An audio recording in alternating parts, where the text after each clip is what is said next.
శ్రీ మహాగణాధిపతయే నమః, శ్రీమాత్రే నమః. మాచిరాజు భక్తి ప్రేక్షకులందరికీ నమస్కారం. ఈనాటి దినఫలం కార్యక్రమంలో ముందుగా నేటి పంచాంగ వివరాలు పరిశీలిద్దాం.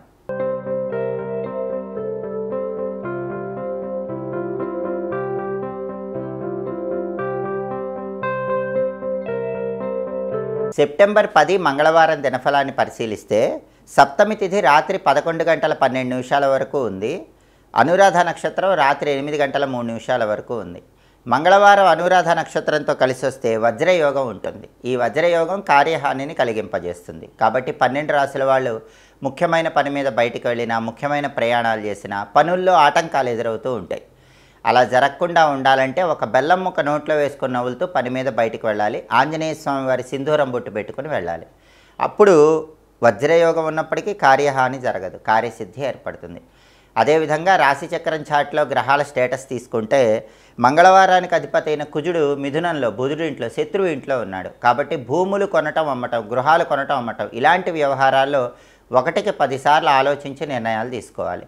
అలాగే రియల్ ఎస్టేట్ రంగంలో ఉన్న వాళ్ళు కూడా అప్రమత్తంగా వ్యవహరించాలి. సోదరులతో మాట్లాడేటప్పుడు జాగ్రత్తగా ఆలోచించి మాట్లాడాలి. అదేవిధంగా అనురాధ నక్షత్రానికి అధిపతి అయిన శని కుంభరాశిలో సొంత ఇంట్లో బలంగా ఉన్నాడు. కాబట్టి 12 రాశుల వాళ్ళు కష్టపడి పనిచేస్తే కష్టానికి తగిన ప్రతిఫలం ఖచ్చితంగా లభిస్తుంది. అదేవిధంగా నక్షత్ర బలాన్ని బట్టి కొన్ని ముఖ్యమైన పనులు చేసుకోవచ్చు. అనురాధ నక్షత్రం ఉంది కాబట్టి ప్రధానంగా అన్నప్రాసన, నామకరణం, చెవులు కుట్టించడం ఇలాంటి కార్యక్రమాలన్నీ చేసుకోవచ్చు. అలాగే కంప్యూటర్ కోచింగులు స్వీకరించడానికి కూడా అనురాధ నక్షత్రం అనుకూలిస్తుంది. భూములు, గృహాల కొనుగోలుకు సంబంధించినటువంటి వ్యవహారాలు మాత్రం తాత్కాలికంగా వాయిదా వేసుకోవాలి. కానీ అత్యవసరమైతే అనురాధ నక్షత్ర బలం ఉంది కాబట్టి చర్చలు చేసుకోవచ్చు. అలాగే సర్జరీలు చేయించుకోవటానికి అనురాధ నక్షత్ర బలం బాగా పనిచేస్తుంది. వ్యవసాయానికి సంబంధించిన ముఖ్యమైన పనులకు, అగ్రికల్చర్ రిలేటెడ్ వర్క్స్ కూడా అనురాధ నక్షత్రం అనుకూలిస్తుంది.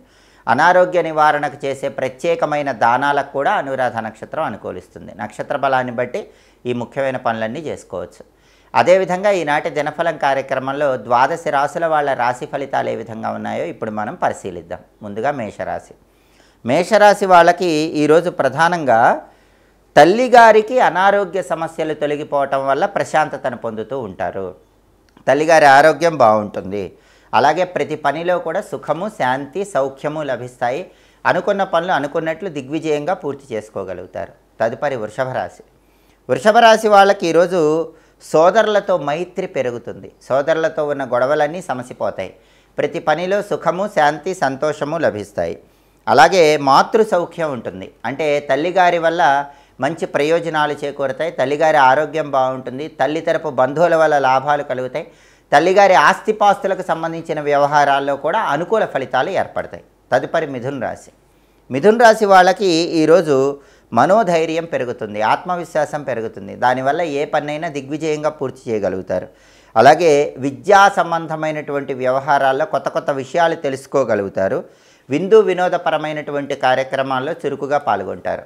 తదుపరి కర్కాటక రాశి వాళ్ళకి ఈరోజు సంతానపరంగా మంచి పురోభివృద్ధి ఏర్పడుతుంది. అంటే సంతానం జీవితంలో అత్యుత్తమ స్థాయిలో రాణించడానికి చేసే ప్రయత్నాలు అనుకూలిస్తాయి. మీ సంతానం సాధించిన విజయాలను చూసి, వాళ్ళ అభివృద్ధిని చూసి మీరు ఆనందపడే యోగం అనేది ఈరోజు ఎక్కువగా ఉంది. సంతానం వల్ల గర్వపడేటటువంటి అవకాశం కర్కాటక రాశి వాళ్ళకి కనిపిస్తోంది. తదుపరి సింహరాశి వాళ్ళకి ఈరోజు వ్యాపార రంగంలో చోర భయం కనిపిస్తోంది. కాబట్టి వ్యాపారాలు చేసుకునే వాళ్ళు ఎవరైనా సరే వ్యాపార సంస్థల్లో చోర భయం లేకుండా విలువైన వస్తువుల భద్రత పట్ల తగినంత అప్రమత్తంగా ఉండటం అవసరం. తదుపరి కన్యారాశి వాళ్ళకి ఈరోజు రుణబాధల నుంచి బయటపడటానికి చేసే ప్రయత్నాలు అనుకూలిస్తాయి. అంటే ఏదో ఒక విధంగా ధనం కలిసి వచ్చి అప్పుల నుంచి బయటపడగలుగుతారు. ఆదాయ మార్గాలు పెరుగుతాయి. అనేక మార్గాల్లో ధనం సంపాదించడానికి చేసే ప్రయత్నాలు చక్కగా అనుకూలిస్తాయి. తదుపరి తులారాశి వాళ్ళకి ఈరోజు ప్రధానంగా ఏ పని ప్రారంభించినా సరే తులారాశి వాళ్ళకి ఆ పనిలో విశేషమైనటువంటి లాభం కనిపిస్తుంది. ఆదాయ మార్గాలు పెరుగుతాయి. విశేషమైనటువంటి ధనలాభం కలుగుతుంది. అద్భుతమైన విజయాలు అందిపుచ్చుకుంటారు. ప్రతి పనిలో కూడా గౌరవ మర్యాదలు పెంపొందింపజేసుకుంటారు. జీవితంలో అత్యుత్తమ స్థాయిలో పురోభివృద్ధిని సాధించడానికి చేసే ప్రయత్నాలు తులారాశి వాళ్ళకి ఈరోజు చక్కగా అనుకూలిస్తాయి. తదుపరి వృశ్చిక రాశి వాళ్ళకి ఈరోజు అకాల భోజనం ఉంటుంది, దానివల్ల ఆరోగ్య సమస్యలు వస్తాయి. కాబట్టి సాధ్యమైనంత వరకు వేళకు ఆహారాన్ని స్వీకరించడం, సరైన సమయానికి నిద్రించడం అవసరము. చాంచల్యం ఉంటుంది, చంచలమైన మనస్సును అదుపులో ఉంచుకునే ప్రయత్నం చేయటం మంచిది. తదుపరి ధనుస్సు రాశి. ధనుస్సు రాశి వాళ్ళకి ఈరోజు ప్రధానంగా ఏ పని ప్రారంభించినా సరే ఆ పనిలో కొద్దిగా చంచలమైనటువంటి బుద్ధి ఉంటుంది, చంచలమైన మనస్సు ఉంటుంది. ఆ చంచలమైన మనస్సును పక్కన పెట్టి స్థిరమైన నిర్ణయాలు తీసుకుంటే ప్రతి పనిలో కూడా విజయాలు అందిపుచ్చుకోగలుగుతారు. బంధుమిత్రులతో విరోధాలు కలిగే సూచనలు ఈరోజు ధనుసు రాశి వాళ్ళకి కనిపిస్తున్నాయి. కాబట్టి బంధువులతో కానీ మిత్రులతో కానీ మాట్లాడేటప్పుడు గొడవలు రాకుండా జాగ్రత్తగా మాట్లాడే ప్రయత్నం చేయాలి. తదుపరి మకర రాశి. మకర రాశి వాళ్ళకి ఈరోజు మానసికంగా ఆందోళనలు ఏర్పడే సూచనలు కనిపిస్తున్నాయి. కాబట్టి ఆందోళన అధిగమించాలి. అంతేకాకుండా మనస్సు అనేది చంచలంగా ఉంటుంది, చంచలమైన మనస్సును అదుపులో ఉంచుకునే ప్రయత్నం చేయటం మంచిది. తదుపరి కుంభరాశి. కుంభరాశి వాళ్ళకి ఈరోజు సంతానపరంగా మంచి పురోభివృద్ధి ఏర్పడుతుంది. సంతానం జీవితంలో అత్యుత్తమ స్థాయిలో రాణించడానికి చేసే ప్రయత్నాలు చక్కగా అనుకూలిస్తాయి.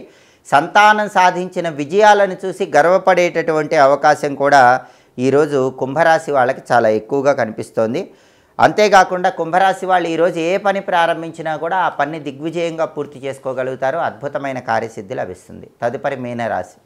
మీనరాశి వాళ్ళకి ఈరోజు ప్రధానంగా ప్రయత్న కార్యములు కొద్దిగా ఆటంకములు ఏర్పడుతూ ఉంటాయి. అంటే ఏ పని ప్రారంభించినా ఆ పనిలో చిన్న చిన్న ఆటంకాలు ఎదురవుతూ ఉంటాయి. అయినప్పటికీ మనోధైర్యంతో, ఆత్మవిశ్వాసంతో ఆ ఆటంకాలు అధిగమించి ముందడుగు వేసే ప్రయత్నం చేయాలి. అప్పుడు దైవబలం సహకరిస్తుంది. ఆత్మవిశ్వాసం పెంచుకుంటే దైవబలం సహకరించి విజయాలు అందిపుచ్చుకోగలుగుతారు.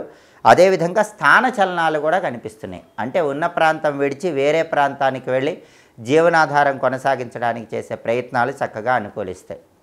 12 రాశుల వాళ్ళు అనుకున్న పనులు అనుకున్నట్లు దిగ్విజయంగా పూర్తి చేసుకోవాలంటే ఈ రోజుకి 2 ప్రత్యేకతలు ఉన్నాయి. ఒకటి ఫలసప్తమి, రెండవది భవానీ శంకర సప్తమి.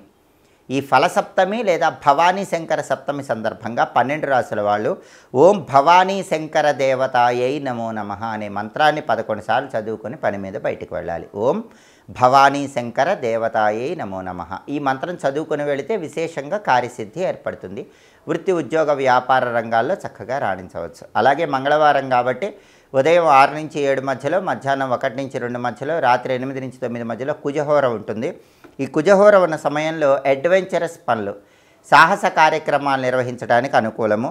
అలాగే అగ్ని సంబంధమైనటువంటి పనులు అంటే ఫైర్ రిలేటెడ్ వర్క్స్ చేయడానికి కూడా కుజహోర విశేషంగా అనుకూలిస్తుంది. అలాగే gas stove, fridge, mixie, grinder ఇలాంటి వాటిని మొదటిసారి వినియోగించడానికి కూడా కుజహోర విశేషంగా అనుకూలిస్తుంది. హోరాకాలాన్ని బట్టి ఈ పనులు చేసినట్లయితే అనుకూల ప్రయోజనాలు అందిపుచ్చుకోవచ్చు. ఇవి ఈనాటి దినఫలం కార్యక్రమంలో ముఖ్యమైన అంశాలు. మళ్ళీ తదుపరి దినఫలం కార్యక్రమంలో తిరిగి కలుసుకుందాం. ప్రతిరోజు కూడా మీ రాశిని బట్టి రాశి ఫలాలు ఏ విధంగా ఉన్నాయో తెలుసుకోవాలనుకుంటున్నారా? అలాగే ప్రతిరోజు నక్షత్ర బలాన్ని బట్టి 12 రాశుల వాళ్ళు ఏ పనులు చేస్తే అనుకూల ఫలితాలు కలుగుతాయో తెలుసుకోవాలనుకుంటున్నారా? హోరాకాలాన్ని బట్టి ఏం చేస్తే అదృష్టం కలిసి వస్తుందో మీరు తెలుసుకోవాలనుకుంటున్నారా? అయితే మాచిరాజ్ భక్తి ఛానల్లో ప్రతిరోజు ప్రసారమయ్యేటటువంటి దినఫలం కార్యక్రమాన్ని తప్పకుండా చూడండి. మా వీడియోస్ మీకు నచ్చినట్లయితే మా ఛానల్ని లైక్ చేయండి, కామెంట్ చేయండి. మా ఛానల్ వీడియోస్ 10 మంది మిత్రులకు షేర్ చేయండి. మా ఛానల్ని సబ్స్క్రైబ్ చేసుకోండి. పక్కన ఉన్న బెల్ సింబల్ నొక్కటం మాత్రం మర్చిపోకండి. సర్వే జనాః సుఖినో భవంతు. స్వస్తి.